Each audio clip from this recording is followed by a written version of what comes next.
News 18 India. अगर प्रासंगिक नहीं होते तो मुझे ये बताइए कि ये जो कथा लिखी गई है त्रेता में लिखी गई है। हमारे कितने लोगों की कथा है जो 100 सालों तक यात्रा करती है। ये कथा परमात्मा श्री राम के जीवन की जो कथा और व्यथा का जो चित्रण वाल्मीकि जी ने लिखा, वाल्मीकि जी के बाद 300 टीकाएं हैं रामायण के ऊपर, और फिर पूज्य तुलसीदास जी ने यहाँ पे लिख दिया। तो इतने लंबे समय तक अगर कोई कथा चल रही है तो इसका सीधा मतलब यही है कि परमात्मा श्री राम जो मर्यादा पुरुषोत्तम श्री राम है वो हमारे चित्त में भी हैं, चरित्र में भी हैं, चिंतन में भी हैं। लेकिन आवश्यक ये है कि परमात्मा श्री राम के जितने चरण पूजनीय हैं उतने ही उनके आचरण भी पूजनीय हैं।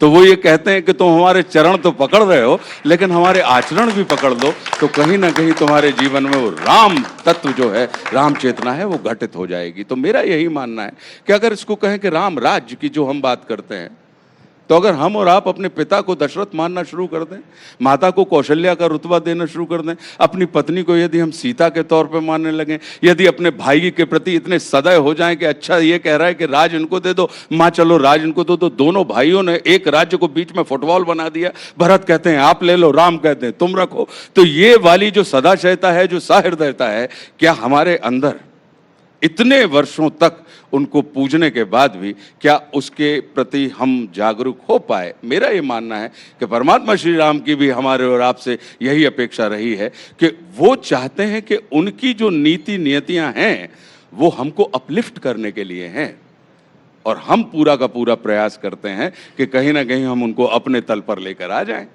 तो अंतर सिर्फ इतना ही है कि राम को तो मान रहे हैं लेकिन राम की भी माने।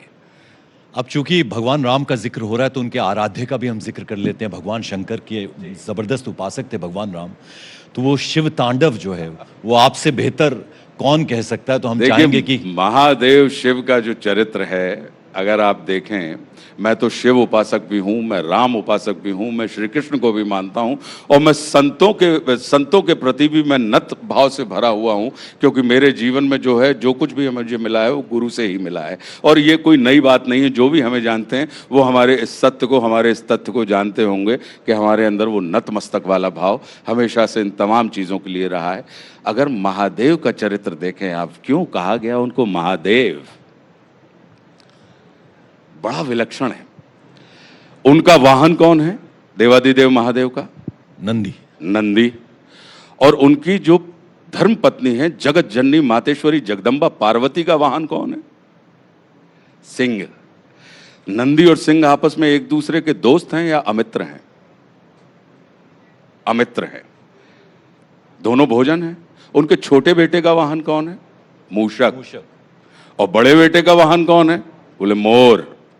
मोर और चूहा आपस में मित्र हैं कि अमित्र हैं? शत्रु हैं? अमित्र हैं।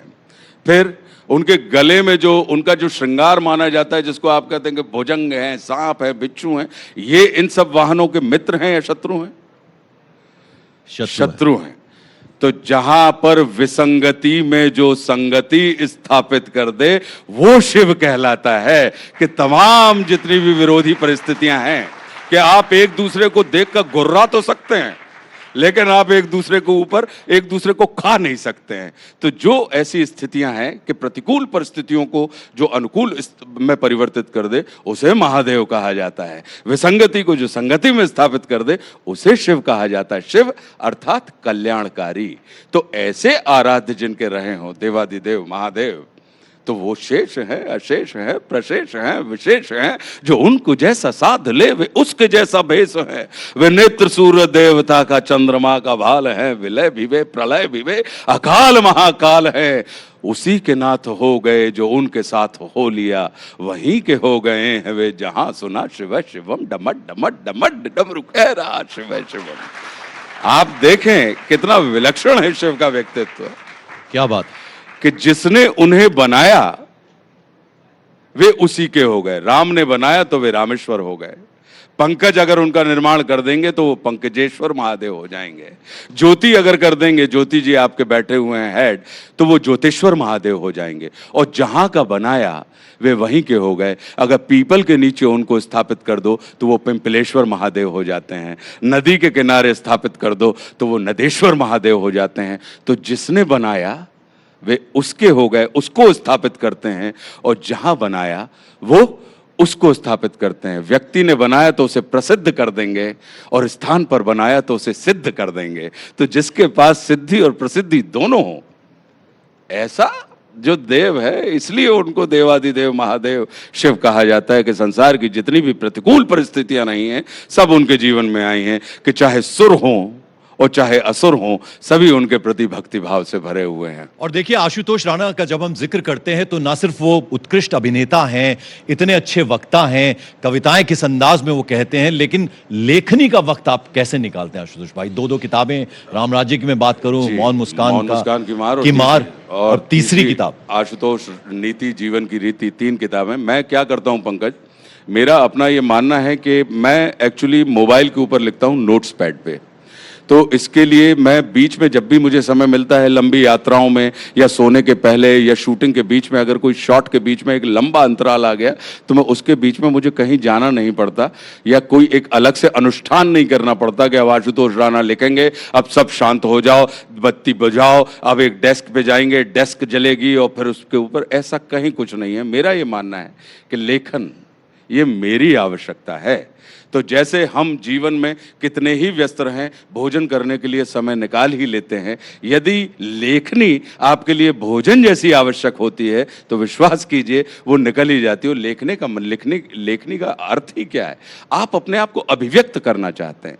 और मैं कितना भाग्यशाली व्यक्ति हूं कि मुझे सिनेमा के माध्यम से भी अपने आप को अभिव्यक्त करने का अवसर मिलता है, मुझे किताब के माध्यम से भी अपने आप को अभिव्यक्त करने का अवसर मिलता है, मुझे अखबारों में कभी कोई लेख लिखने के माध्यम से भी अभिव्यक्त करने का अवसर मिलता है, रेडियो पर भी अभिव्यक्त करने का अवसर मिल रहा है। और ये जो अवसर पंकज के साथ मिल रहा है, मेरे भाई के साथ, ये भी अभिव्यक्त करने का अवसर मिलता है। तो अभिव्यक्ति का ही खेल है इस संसार में पंकज जी। इस संसार में हमारे जितने भी अवसाद और डिप्रेशन की वजह है वो धन नहीं है जी, ध्यान रखिएगा। हमारे संपर्क में आने वाले 100% लोगों में से सिर्फ मात्र 10% लोग ही होंगे जो कहीं ना कहीं हमसे किसी किस्म की अपेक्षा करते हैं धन की। अन्यथा 100 के 100% लोग हमसे ध्यान की अपेक्षा करते हैं कि हम पे ध्यान दो। ध्यान की अगर हमने देना शुरू कर दिया, और फिर वो चाहे हमारे अंदर के अपने भाव हों, वो भी हमसे सिर्फ ध्यान की ही अपेक्षा करते हैं कि हमें ध्यान दे दीजिए, हम आपके मित्र हो जाएं। आशुतोष भाई, आप हमारे साथ होते तो मन करता आपको सुनते जाएं, लेकिन वक्त का एक अपनी सीमा होती है। अगर आप चाहते हैं कि आखिर में हम आशुतोष भाई से कुछ सुने, उनके मुख से कोई कविता सुने, तो जरा जोरदार तालियों से अगर आप कह देंगे आशुतोष भाई से, तो चलते चलते हम चाहेंगे आशुतोष भाई कि आपके मुख से हम कुछ ऐसी पंक्तियां सुन ले जो यादगार बन जाए। मेरा अपना ये मानना है, क्योंकि हम और आप सब जो मनुष्य के रूप में हमारे अंदर निरंतर द्वंद्व चलता रहता है, तो एक कविता है कि व्यर्थों के संकल्प विकल्पों में ये जीवन यूं ही बीता जाता है, और पाप पुण्य की परिभाषा में उलट पुलट बोझल विघटित मन गिरता है, उठता है, फिर भी चलता जाता है। चौखट के बाहर एक जीवन, ये चौखट है, चौखट के बाहर एक जीवन, चौखट के भीतर एक। बाहर तो है मुस्कानों पर मुस्काने, पर भीतर बनी है खो अनेक। बहर मन इठलाता है, इतराता है, ठुमक ठुमक कर चलता है, किंतु अंतर मन ऐसे जैसे कोई दर्द गीत के गाता है। सुनो सुनो ए सोए मन, सुनकर फिर चाहे सो जाना। कुछ इतिहास लिखा हम तुमने, क्या उसको हर पल है दोहराना। तो अब जो एक कविता लंबी है, लेकिन शिखर धवन साहब आ गए हैं, तो इसलिए उनके समय की कीमत करते हुए मैं यहाँ से निश्चित रूप से उठूंगा। लेकिन एक इस कविता का अंतिम पद है, अगर शिखर आप अलाउ करें, क्योंकि इनको अभिनेताओं के समय की कीमत हो या ना हो, लेकिन क्रिकेटर्स के खिलाड़ियों के समय की कीमत बहुत होती है ना। तो अगर आप अलाउ करेंगे तो अंतिम पद बोलूंगा, अन्यथा नहीं बोलूंगा। नहीं, अब शिखर अगर आप सुनना चाहें। जी, शिखर ने कह दिया है भैया। तो एक विनय है प्रभुवर तुमसे, तुमको इसका ध्यान रहे। अब जो भी आए तेरा इस जग में, उसको इसका ज्ञान रहे कि पंथों की अब चाह नहीं है, नहीं चाह अब ग्रंथों की, नेक नियत से धर्म बता दे चाह रही उन संतों की। और अपने रत्नारे नैना प्रियवर तुम इस पर देना डाल, और दूर कहीं पर होवे आहट तो मत जाना इसको टाल। जय हिंद, जय भारत। बहुत बहुत शुक्रिया आशुतोष भाई, न्यूज़ 18 इंडिया की